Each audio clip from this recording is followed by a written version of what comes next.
I pray thee, good Mercutio, let's retire. The day is hot, the Capulet is abroad, and if we meet we shall not escape a brawl. For now these hot days is the mad blood stirring. Thou art like one of those fellows that when he enters the confines of a tavern claps me with his sword upon the table and says, God send me no need of thee, and by the operation of the second cup draws it on the drawer, when indeed there is no need. Am I like such a fellow? Come, thou art as a hot jack in thy mood as any in Italy, and as soon as moved to be moody, and as soon moody to be moved. And what too? Nay, and there are two such, we should have none shortly, for one would kill the other. Why thou wilt quarrel with a man that hath a hair more, or a hair less in his beard than thou hast? Thou wilt quarrel with a man for cracking nuts, having no other reason but because thou hast hazel eyes. What eye but such an eye would spy out such a quarrel? Thy head is as full of quarrels as an egg is full of meat, and yet thy head hath been beaten as addle as an egg for quarreling. Thou hast quarrelled with a man for coughing in the street, because he hath wakened a dog that hath lain asleep in the sun. Didst thou not fall out with a tailor for wearing his new doublet before Easter, with another for tying his new shoes with old riband? And yet thou wilt tutor me for quarrelling. And I were so apt to quarrel as thou art, any man should buy the fee simple of my life for an hour and a quarter. The fee simple? Oh, simple. By my head, here comes the Capulet. By my heel, I care not. Follow me close, for I will speak to them. Gentlemen, good den, a word with one of you. And but one word with us? Couple it with something.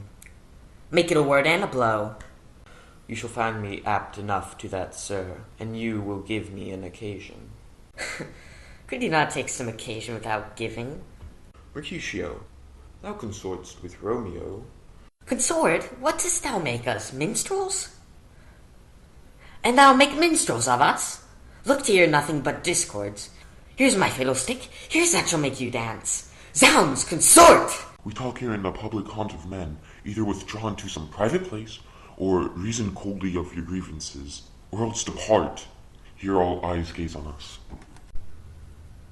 Men's eyes were made to look, and let them gaze. I will not budge for no man's pleasure, I. Well, peace be with you, sir. Here comes my man. But I'll be hanged, sir. Marry, go before to field. He'll be your follower.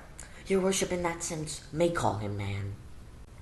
Romeo, the love I bear thee can afford no better term than this. Thou art a villain. Tybalt, the reason that I have to love thee doth much excuse the appertaining rage to such a greeting. Villain I am none, therefore farewell, I see thou knowest me not. Boy, this shall not excuse the injuries that thou hast done me, therefore turn and draw.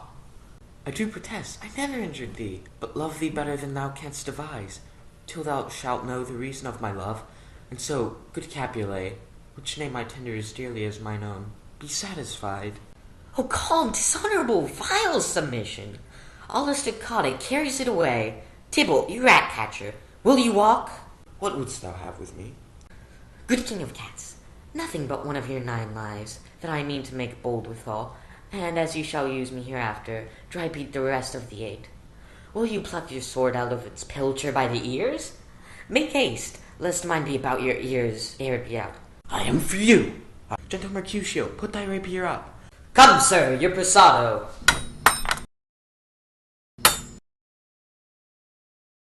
Draw Benvolio, beat down their weapons. Gentlemen, for shame, forbear this outrage. Tybalt, Mercutio, the prince expressly hath forbid this banning in Verona streets. Hold, Tybalt, good Mercutio. I am hurt, a plague on both your houses. I am sped. Is he gone? It hath nothing. What? Art thou hurt? Aye, a scratch. Marry, 'tis enough. Where is my page? Go, villain, fetch a surgeon.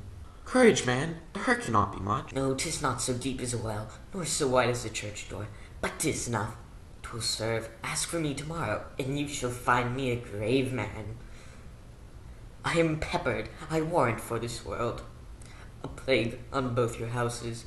Zounds, a dog, a rat, a mouse, a cat, to scratch a man to death. A braggart, a rogue, a villain, that fights by the book of arithmetic. Why the devil came you between us? I was hurt under your arm. I thought all for the best. Help me into some house, Benvolio, or I shall faint. A plague on both your houses. They have made worms meat of me. I have it, and suddenly to your houses. This gentleman, the prince's near ally, my very friend, hath got this mortal hurt in my behalf. My reputation slain with Tybalt's slander. Tybalt! That an hour hath been my kinsman! O sweet Juliet! Thy beauty hath made me effeminate, and in my temper softened valor's steel. O Romeo, Romeo, brave Mercutio's dead! That gallant spirit hath aspired the clouds, which too untimely here did scorn the earth. This day's black fate on more days doth depend. This but begins the woe others must end. Here comes the furious Tybalt back again. Alive in triumph, and Mercutio slain? Away to heaven, respective lenity, and fire-eyed fury, be my conduct now. Now, Tybalt, take the villain back again, that late thou gavest me, for Mercutio's soul is but a little way above our heads, staying for thine to keep him company. Either thou, or I, or both must go with him. Thou wretched boy that didst consort with him here, shall with him hence. This shall determine that. Romeo, away, begone! The citizens are up, and Tybalt slain. Stand not amazed, the prince will doom thee death. If thou art taken, hence begone, away! Oh, I am fortune's fool! Which way ran he that killed Mercutio? Tybalt, that murderer, which way ran he? There lies Tybalt. Up, sir, go with me. I charge thee in the prince's name, obey! Where are the vile beginners of this fray? O noble prince, I can discover all the unlucky manage of this fatal brawl. There lies the man, slain by young Romeo, that slew thy kinsman, brave Mercutio. Tybalt, my cousin, oh my brother's child, oh prince, oh cousin, husband, oh the blood is split of my dear kinsman.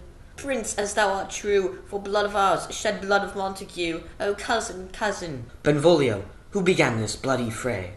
Tybalt here slain, whom Romeo's hand did slay. Romeo that spoke him fair, bid him bethink how nice the quarrel was, and urged with all your high displeasure. All this uttered with gentle breath, calm look, knees humbly bowed. Could not take truce with the unruly spleen of Tybalt, deaf to peace, but that he tilts with piercing steel at bold Mercutio's breast, who, all is hot, turns deadly point to point, and with martial scorn with one hand beats cold death aside, and with the other sends it back to Tybalt, whose dexterity retorts it. Romeo, he cries aloud, hold friends, friends part, and swifter than his tongue, his agile arm beats down their fatal point, and twixt them rushes, underneath whose arm an envious thrust from Tybalt hit the life of stout Mercutio, and then Tybalt fled, but by and by comes back to Romeo, who had but newly entertained revenge, and two they go together like lightning, for, ere I could draw to part them, was stout Tybalt slain, and as he fell, did Romeo turn and fly.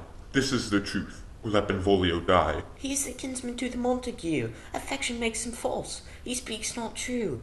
Some 20 of them fought in this black strife, and all those 20 could but kill one knife. I beg for justice, which thou, prince, must give.